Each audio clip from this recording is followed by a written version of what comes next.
Recently I was talking with Bob Faby, who spoke at our men's conference, and I asked him, what does it look like to follow Jesus? And he said, I hope it means faithfulness and obedience.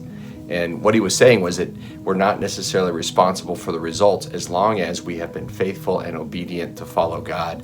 And I don't know about you, but I get discouraged sometimes, if I'm honest. I feel like I do a lot of things to follow God. I do a lot of things to serve and to help others. And sometimes I feel like those efforts are just going off into an empty void sometimes, that they're really not making a big difference. And it can be discouraging when we don't see the direct results of what we do all the time. And there's a scripture verse, and it says this. It's in Galatians 6:9. It says, and let us not grow weary of doing good, for in due season we will reap if we do not give up.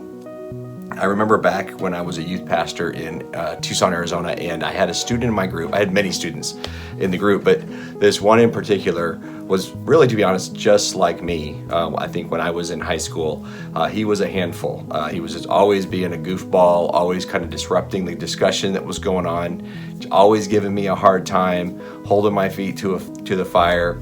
Just one of those kids that, man, you don't know if you should love them or throat punch them, but the reality is we just kept loving him and caring for him, and really he graduated and went off and did his life, right? And then out of the blue, I just felt like, no, that was a lot of wasted effort, right? And then out of the blue, I get a message from him that said, Stuart, I just want to thank you so much for not kicking me out of your youth group, number one, because I was not the best behaved kid, but just for caring for me through that time. And it meant a lot, and it made a big difference.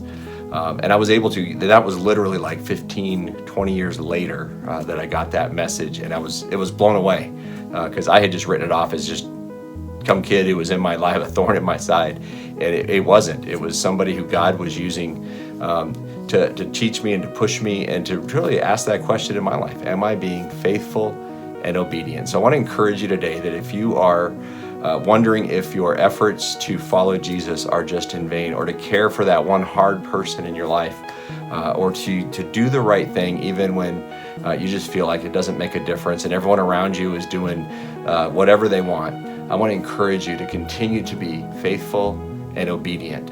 And in due time, you will reap a harvest of righteousness through God. So I just want to encourage you in that today. Don't give up. Have a great day.